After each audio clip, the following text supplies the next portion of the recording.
Hey everybody, Andy here, and this is going to be a new little mini-series type thing I'm going to do for the X-Files mini-series that's coming out today, January 25th, 2016 on Fox.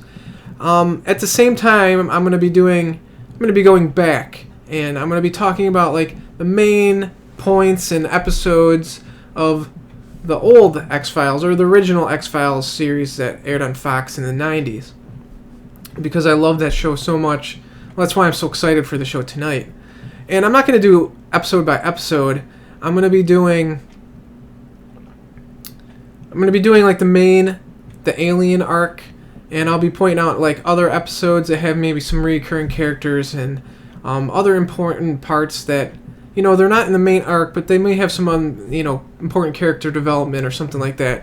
And I'll probably also point out like my favorite episodes that I really enjoy if they don't have to do with the main story arc. And so I'll do these videos. I'll try to get them out before the miniseries is over. So these will come out intermittently over the next couple weeks, but the X-Files miniseries show will come out after the show airs on Fox Sunday nights. So, you know, give me an hour or so, and I'll get those videos pumped out.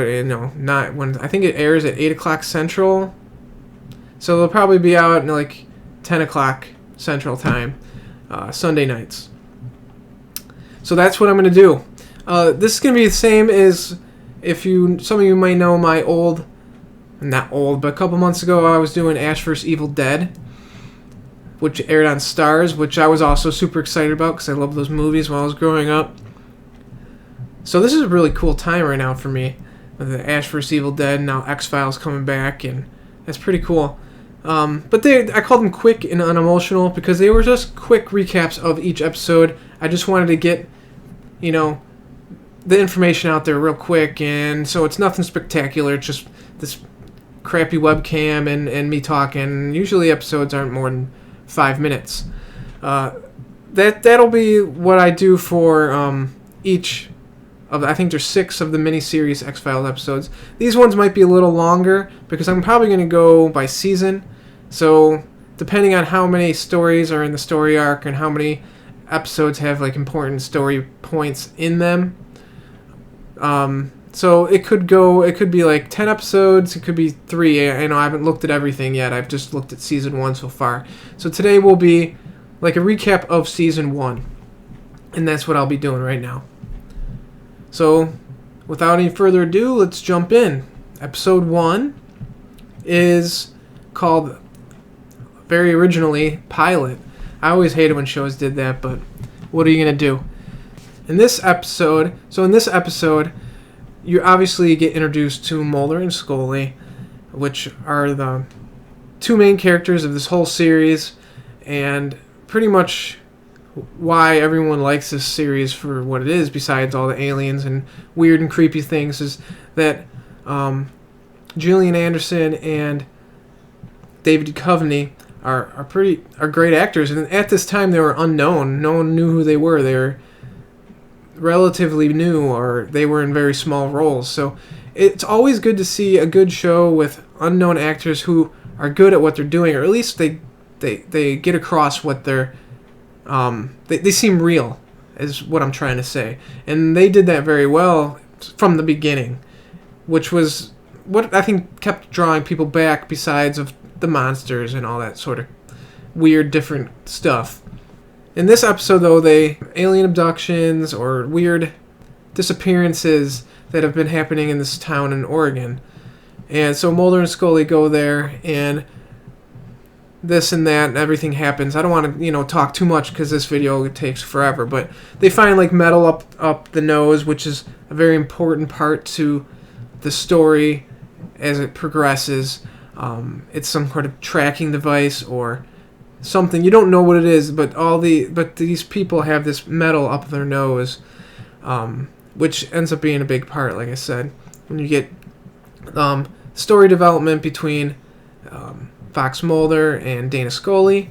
All these victims, these disappearances, they had 2 little marks on the bottom of their back, which is something that keeps coming back And this town is a big part in later episodes in the series. So that's kind of a quick overcap of the pilot, episode 1.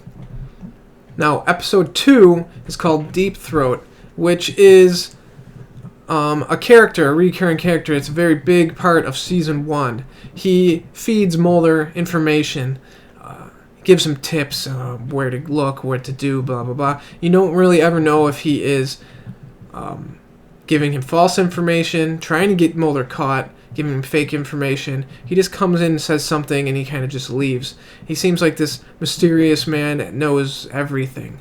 And so you get introduced to him. You never know his name, you just know he's a high up in the FBI. In this episode, they're in, I think it's Area 51, and there's all these aircraft sightings and all this sort of weird stuff that's happening down in this town. And that's, more alien stuff. And in this episode, Mulder eventually gets up getting his mind wiped. Is something that also keeps coming back in the X-Files series. Quick little side note, Seth Green's in this episode. Plays a little stoner guy, which is kind of cool, seeing, these actors when they're first starting and going back and what they did when they, and seeing that they're kind of famous now, and back then they weren't. And they're in these small roles in these shows that become huge. So that's kind of just a little side note. So that's pretty much that episode. It's just, there's more alien, you're trying to get the sense that Mulder's really into into aliens, and you don't really know why yet. And so everything about aliens or, abductions or spacecraft or anything like that is really intriguing to him, and you're trying to figure out why, other than it's really strange and it's weird and all that sort of stuff. So that is episode 2, Deep Throat. Now, episode 3 isn't really part of the main story arc, but it's kind of important because it shows, it has a recurring character, Victor Toombs, I think his name is, and he's got a weird ability where he can stretch his body and get into, sneak in and out of buildings without being noticed, because he can stretch himself and go into air ducts and all that sort of stuff. But that's not the main part, except for that he's the guy that does is a really good actor, and he comes across really creepy. But this episode shows that Dana Scully is supposed to be kind of spying on Mulder. That's what you get from the first 2 episodes. And in this one, you kind of see that she's siding with Mulder, that her allegiance is on Mulder's side, and she will help Mulder to accomplish what he's trying to accomplish, and she won't sell him out or whatever to the FBI unless, she has to. She will go out of her way to help Mulder, and that's a really big, important plot part for the series going forward. And that episode's called The Squeeze. Now, episode 4 is also really not a part of the main story arc, but it kind of is, for one important reason, that you are introduced that Mulder's sister or Mulder thinks that his sister was abducted by aliens when they were very young. He just knows that there was a presence in the room, there was a bright light, he was there, she also vanished and was gone, and he has this idea in his head that it was aliens that abducted his sister. So that's why he is obsessed with aliens, anything to do with aliens, and he wants to investigate everything, and he just wants to believe whatever he sees, whatever happens is real. So that's the main part of episode 4 of season 1, and I believe that one's called Conduit. So that's a very important part of Mulder's identity, Mulder's character, and his drive, and all that sort of stuff. Now, this being said, season 1, you're not going to go wrong. If you just want to know the main story arc, seasons after season 1, you can get by with just watching the main story. I mean, just watching the 5 episodes that have to do with the main story. But season 1, you probably really should just watch the whole season, because Dana and Fox are getting to know each other. their characters are being developed. You're getting all these other characters that are becoming big parts in the series that show up, like the cigarette smoking man, who's a huge part. You got Deep Throat. You got Skinner, who's their director. You got all these other characters that they work with, and you get all these ideas that why Mulder does what he's doing and all that. So you really probably should just watch all of season 1, and all of season 1 is great. All the episodes are awesome. It's a really good time. But that being said, I'm not going to go over every episode, like I said. I'm going to go over the main ones. So now we're going to go on to episode number 10, which is called Fallen Angel.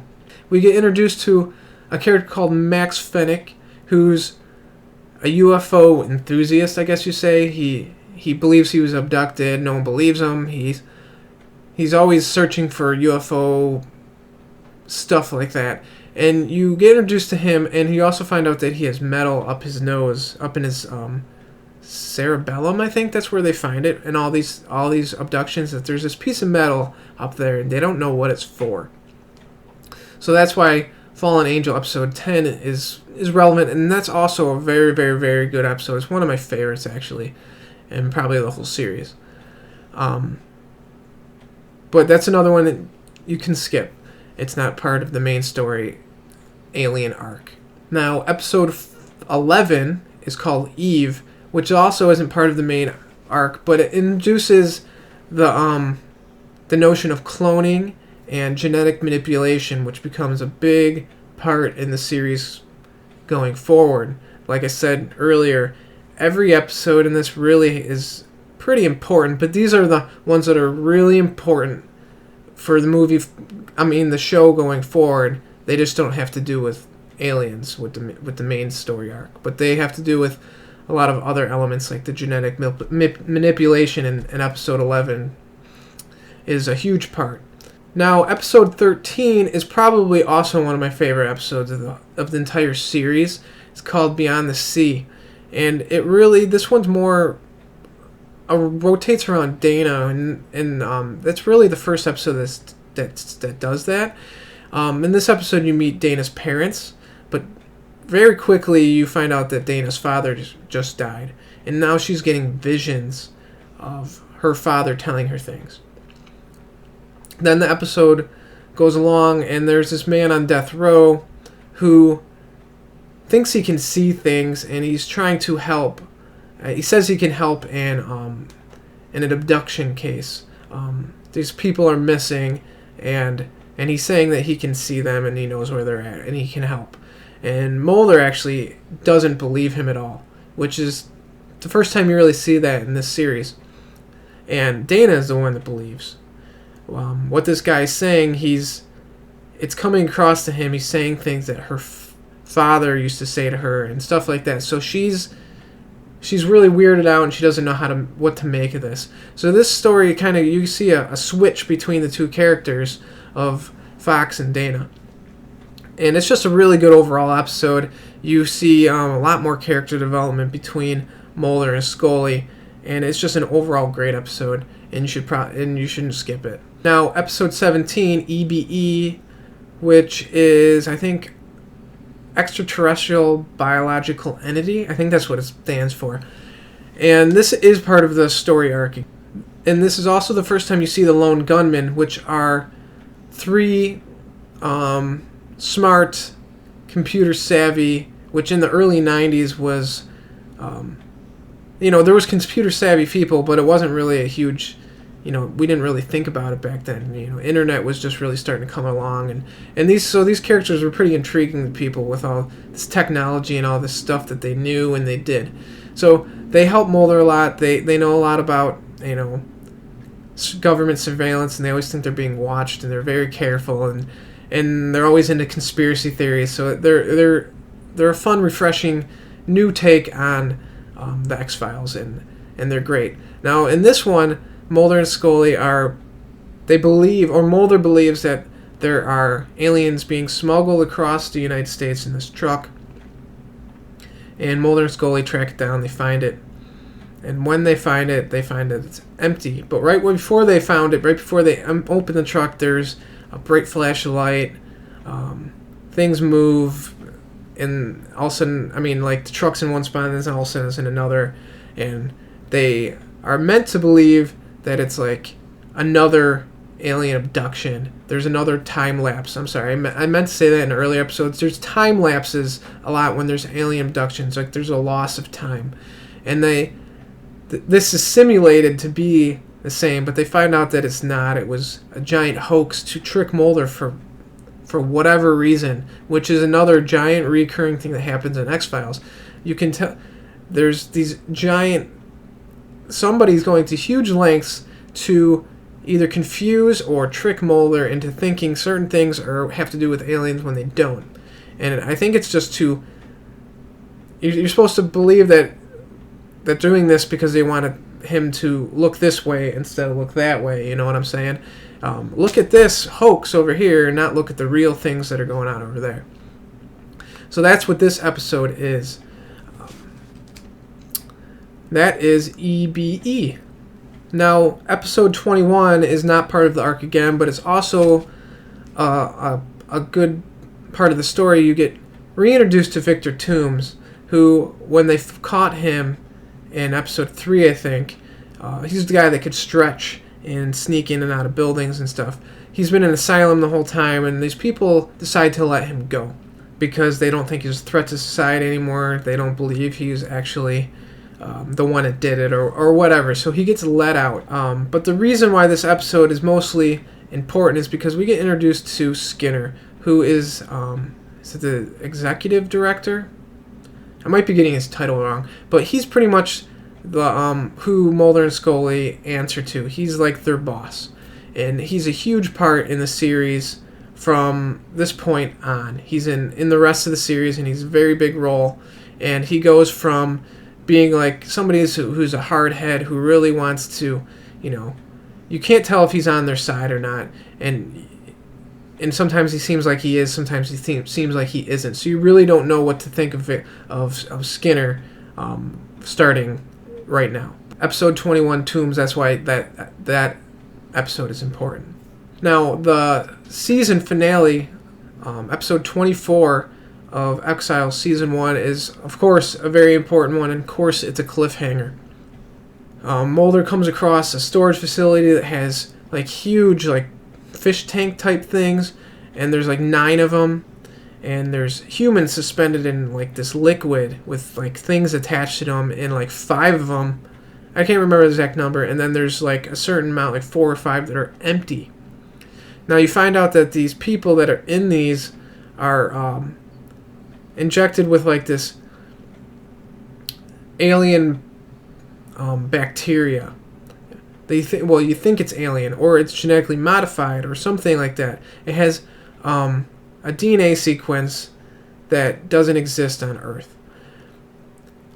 This bacteria that is injected these people. Now, when these people get cut or they have an open wound, they spray this gas out, and I guess you're supposed to assume that it's this bacteria getting sprayed out, and it either kills the people in the surrounding area, or it blinds them and pretty much immobilizes them and makes them useless. These people are pretty much invulnerable to damage, to being hurt, to anything. They're they seem immortal at this time.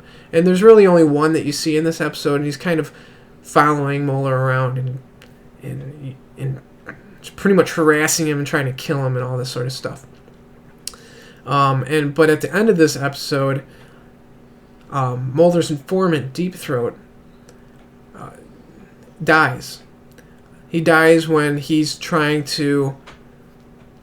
Well, let me back up a little bit. Mulder gets captured, and Deep Throat contacts Scully. Scully has to sneak into this facility and get an alien fetus out of liquid nitrogen that's frozen. So she goes and does this. She finds this alien fetus that actually exists. It's sitting in this liquid nitrogen. She takes it. She brings it to Deep Throat. Deep Throat's supposed to give it to this guy, and they're supposed to release Mulder. Mulder actually does end up getting released, but Deep Throat, in the process, gets shot and killed. And that's pretty much how the season and the episode ends. So you get this huge cliffhanger. Mulder's back, great. There's an alien fetus. There's this alien bacteria. There's these immortal people. There's all this stuff going on. Deep Throat's dead. And that's what we are left with. Well, that's not actually right. Then you're left with they're dissolving the X-Files. X-Files is being discontinued. They're not investigating anymore. Mulder and Scully are both getting separated and getting put into different divisions to investigate different things that have nothing to do with the X-Files anymore. And that is season 1 in a nutshell. And I'm looking at the time now. It's 23 minutes. I really wanted this to be quicker, but I feel like I actually missed a lot of things. So I really just wanted to have a quick recap of season 1 and the important aspects of it. Like I said, season 1 is super important. You really should probably just watch the whole thing, but that's a recap of the important episodes and the story arc that has to do with aliens, alien abductions, and the main points of Mulder and Mulder and Scully's character development, and that's where you're left off with season 2. Anyways, I'm really looking forward to tonight's episode, first episode of the miniseries. I can't wait, so I'll make a video once that's done, and that'll be a quick recap of what happens in that episode, and I'm looking forward to it. So anyways, guys, thanks for watching, and I will check you later.